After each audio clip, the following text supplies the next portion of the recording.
कि धर्मतंत्र और लोकतंत्र, तो जब आपने बोला तो अब धर्मतंत्र में क्या होगा कि अपना एक विशिष्ट जो है, लोकतंत्र में क्या है कि हर किसी मतलब जन, वो है ना कि जो है जनता के लिए, जनता के द्वारा जनता का शासन होगा। और धर्मतंत्र में क्या होगा कि निश्चित तौर पर एक, लोकतंत्र में क्या है कि समय के साथ, आवश्यकता के साथ, ज़रूरतों के साथ क्या है ना कि बदलाव हो जाएगा। बदलाव के साथ क्या है, क्या क्या हो सकता है कि कोई चीज़ है जो कि हमने आज तय की, ये नियम बनाया, मान लीजिए कि हमने ये नियम बनाया हुआ है कि हम ट्रैफिक में बाएं हाथ पर चलेंगे।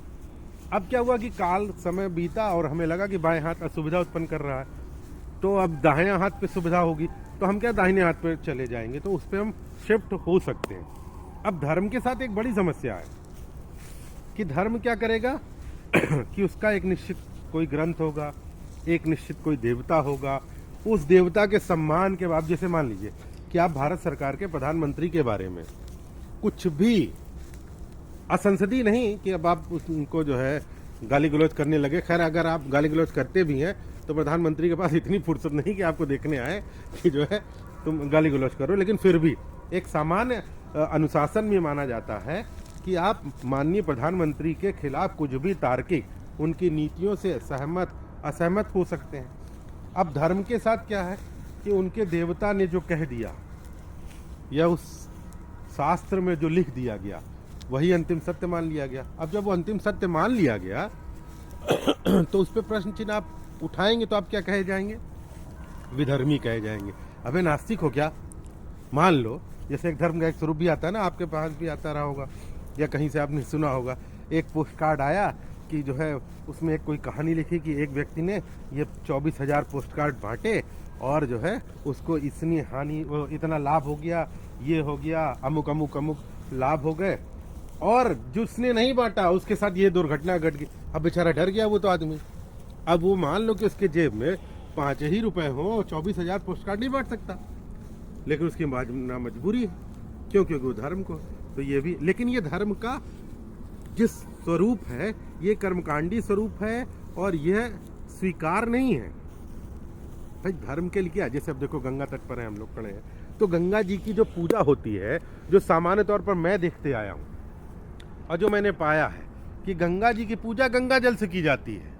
बस यही हमारा है कि जैसे अब किसी कवि के बारे में, किसी व्यक्ति के बारे में, किसी आराध्य के बारे में आप बात करेंगे तो उसके गुणों को, उसके रूपों को, उसकी बातों के बारे में आप बोलेंगे ना कि आप किसी अन्य चीज़ों के बारे में बोलेंगे। तो वैसे ही है। अब लोकतंत्र में क्या होगा, एक वहाँ क्या होगा, सबको समानता होगी। अब यहाँ धर्म में क्या है कि निश्चित तौर पर एक पुरोहित वर्ग होगा जिसके पास एक विशिष्ट अधिकार होंगे। अब जो दानदाता होगा, एक क्या कह लीजिए कि इसको व्यवहार में रहता है कि जो जितना अधिक दान देता है, आप देखते हैं कि जो है मंदिरों में अब भगवान जी के यहाँ कि जो दानदाता है वो क्या करते हैं, मान लीजिए कि अमुक की माता की स्मृति में इस पंखे को अमुक के पुत्रों ने मिल करके दिया। अब उनकी माता जी की स्मृति उस पंखे में लटक के चली गई। एक बेंच बना दी तो अमुक की स्मृति मस्मुक, यह भी एक धर्म का पक्ष। तो वो क्या, विशिष्टता पाने के लिए, स्वीकार्यता पाने के लिए और अनंत कालों तक समाज में प्रतिष्ठित होने के लिए भी धर्म को लेकर के आते। लोकतंत्र में ऐसा नहीं है। आपको जनता ने यदि चुना और आप सच्चे और वास्तविक प्रतिनिधि निकले तो आप 5 साल काम करिए, अन्यथा 5 साल बाद, 5 वर्षों के उपरांत जब आप पुनः आएंगे, ऐसा व्यवहार में है ऐसा परिभाषा में है कि जब आप 5 वर्षों बाद पुनः आते हैं तो जनता आपसे ये पूछेगी कि हे मेरे प्रतिनिधि महोदय, आपने अमुक अमुक अमुक अमुक वादे किए थे हमारी अमुक अमुक समस्याओं के लिए, क्या आपने उसको पूरा किया? वह प्रतिनिधि यदि उसने पूरा किया होगा तो वो बताएगा, नहीं बताएगा तो उसके अन्य कारण गिनाएगा कि न कर सकने की व्यवस्था क्या थी, क्षमता नहीं थी या अधिकार भावना नहीं थी। किंतु यहाँ पर क्या है कि वो बता सकता है, यानी आप सवाल पूछ सकते हैं। हालांकि व्यवहार में ऐसा कुछ नहीं होता है, एक भेड़ चाल चलती है वो जाति है, वो जात धर्म भाषा के नाम पे जो भारत में चल रहा है लोकतंत्र का जो व्यवहार है, जिसको कहते हैं, उसको ज़्यादा बेहतर शब्द है कि जो प्रैक्टिस में चल रहा है वो यही है कि जात धर्म भाषा के नाम पर आप जाते हैं, आपकी मोहर तेरे नाम, इसके नाम, उसके नाम करके ठोक के चले आते हैं। लेकिन वास्तव में ये अब धर्म के साथ क्या है कि धर्म के साथ है कि आप अमुक देवता के विरोध में, उसकी विचारधारा के विरोध में, उस शास्त्रीय पूजा पद्धति के मंत्रोच्चारण के विरोध में नहीं बोल सकते, यहाँ विरोध में बोल सकते हैं। तो धर्मतंत्र और लोकतंत्र, यहाँ क्या है कि लोकतंत्र में सभी की भागीदारी है, और धर्म में क्या है कि जब एक विशिष्ट वर्ग होगा, पुरोहित वर्ग हो गया, मान लो राजन्य वर्ग हो गया, जो आप देखते चले आ रहे हैं, उसमें क्या है कि हालांकि हमने आज़ादी के बाद लोकतंत्र ये कर सकता है कि उसने क्या किया कि कोई ऊंच नीच बड़ा छोटा नहीं है, कोई भेदभाव नहीं है, जन्म के आधार पर कोई स्पृश्य और अस्पृश्य नहीं है, मतलब छुआछूत नहीं है, ये सारी चीज़ें हैं। लेकिन धर्म के साथ तो ये जुड़ा हुआ था। अब कहने वाले ये कह सकते हैं कि यह इसका नैतिक पक्ष नहीं है, ये कर्मकांडी पक्ष है, ये बाद में क्षेपक पक्ष है, लेकिन था तो अस्तित्व में था ना। लोग लगातार लोक व्यवहार में उस आचरण को जी रहे थे ना। जब जी रहे थे तो निश्चित तौर पर वो क्या है, वह क्या है, लोकतांत्रिक दृष्टि से देखिए तो आप वो अनुचित नहीं, घोर अनुचित है।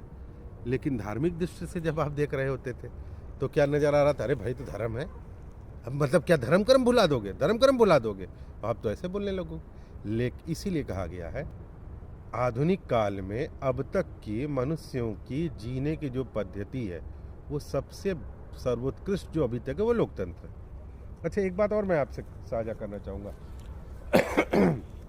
धर्म का जो भगवान वाला स्वरूप है ना, वो बहुत मतलब अजीब टाइप का है, मतलब मुझे थोड़ा मतलब होता है जटिल टाइप का लगता है, समझ में नहीं आता कि उसका उत्स क्या है, किसने आरंभ किया, क्या किया, उस पर बहुत सारे क्या बता अभी शोध की आवश्यकता है।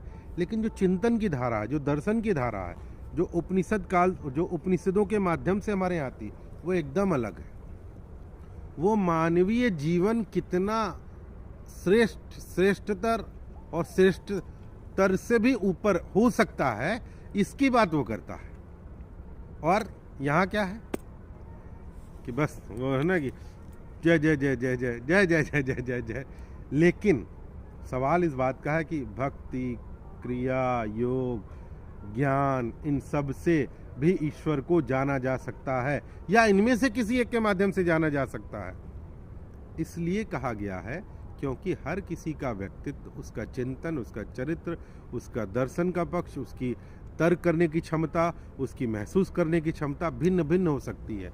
तो हर किसी को उसमें समाहित करने का कार्य समय समय पर ढेर सारे धर्म सुधारकों ने किया। जैसा कि आप देखते हैं कि भक्ति आंदोलन एक बहुत बड़ा आंदोलन चला, जिसमें हमने उन सभी कुरीतियों को दरकिनार किया, रूढ़ियों से प्रणाम किया। और देखिए कमाल की बात अब स्मरण हो आई, भक्त काल में निर्गुण संत धारा के कबीर हैं, महात्मा कबीर, यही लहर तारा के, मतलब यही लहर तारा का जब मैं बोल रहा हूँ तो इसका मतलब ये हो भाई मैं गंगा तट पे यहाँ प्रयाग में खड़ा हूँ और लहर तारा ये रहा गंगा जी किनारे उस तरफ, तो उसी मतलब गंगा यहाँ से हमको लगता है कि बहुत ज़्यादा दूरी नहीं, तो लहर तारा यही है, मतलब बनारस में है लहर तारा। लहर तारा का हमारा मित्र है आकाशदीप, और हमारे एक मित्र की ससुराल भी है। खैर, तो लहर तारा वाले जो बाबा जी ने अपने ईश्वर का नाम क्या रखा, क्या आपको मालूम है? अपने ईश्वर का नाम रखा राम। वो लेकिन वो कहते हैं कि दशरथ सुत तिहु लोक बखाना, राम नाम का मरम आना, वो ये कहते हैं। और अपने राम की जब वो परिभाषा करते हैं, लेकिन देखिए कि जन भावनाएं क्या होती हैं, जन पक्षधरता का दबाव कितना होता है, लोक का कितना दबाव होता है कि कबीर जैसे निर्गुण महात्मा को भी ईश्वर के नाम में, जो निर्गुण निराकार के उपासक हैं, वो भी राम देते हैं। वो क्या कहते हैं कि जाके मुँह माथा नहीं ना ही रूप का रूप, कबीरदास जी कहते हैं जाके मुँह माथा नहीं ना ही रूप का रूप, उपबास से पातरा ऐसो तत्वनु। लेकिन वो भी राम की लोकप्रियता से बच नहीं पाते हैं और अपने निर्गुण निराकार का नाम भी राम कहते हैं। कई सारे उदाहरण होते हैं कि वो है ना, आपने तो सुना होगा ना कि कबीरा कूता राम का, लिए जेवड़ी हाथ, या दुल्हनी गावों मंगलचार, हम घर आए राजा राम भरतार। राम ही है वहाँ भी। और यहाँ भगवान जो है बाबा तुलसी बाबा जी अपने चित्रकूट वाले क्या कहते हैं कि राम सो खरो है कौन, मोसो कौन खोटो, और राम सो बड़ो है कौन, मोसो कौन छोटो। आप सोचिए, राम दोनों के हैं, कबीर के भी हैं, तुलसी के भी राम है, लेकिन भिन्न है। इनके क्या है कि तुलसी मस्तक तब नवे, जब लिए धनुष बाण हो हाथ। और वहां क्या है, वह राम तो नाम है और लेकिन वो निर्गुण निराकार। लेकिन ये मैं जब अभी आपसे वार्ता के संदर्भ में बोल रहा था, जब आपने प्रथम सत्र की वार्ता की थी, तो राम राष्ट्रीय चरित्र क्यों है? निर्गुण निराकार के रूप में भी राम ही है। उन मतलब कबीर जैसा क्रांतिकारी चेतना का महात्मा, निर्गुण निराकार का उपासक, जिसके अंदर कहा जाता है कि उनका निष्कंप दृढ़ता है, वो किसी भी चीज को कैसे भी कभी भी कह सकते हैं। उनको वाणी का डिक्टेटर कहा गया है डॉक्टर हजारी प्रसाद द्विवेदी के द्वारा। वह व्यक्ति भी, वाणी का डिक्टेटर भी, अपने आराध्य का नाम क्या रखता है? राम। तो राम आवश्यक है, राम को आप नकार नहीं सकते हैं। क्यों? क्योंकि वो अपने कार्यों से, अपने आचरण से, अब क्या है ना कि कुछ लोग होते हैं ना कि कहते हैं बड़े होने की मतलब एक होता है कि ये बड़ा होने की टाइप की फील आती है, बड़े भाई टाइप की फील आती है। नहीं, वो सहृदयता से आपके सामने अपने व्यक्तित्व को इस तरह से शिथिल करते हैं और सामान्य रखते हैं और सहजता पूर्वक संवाद स्थापित करते हैं मन से मन का, मस्तिष्क से मस्तिष्क का, कि सामने वाला उम्र में चाहे वो जितना बड़ा हो, वो श्रद्धान्वित होकर के प्रणाम करता है कि नहीं आप बड़े हो। सहोदर नहीं है, लेकिन फिर भी वो क्या करता है? प्रणाम करता है, ना राम आप बड़े हो। ये है राम का व्यक्तित्व, है ना। तो धर्म तंत्र और लोकतंत्र पे लंबी बात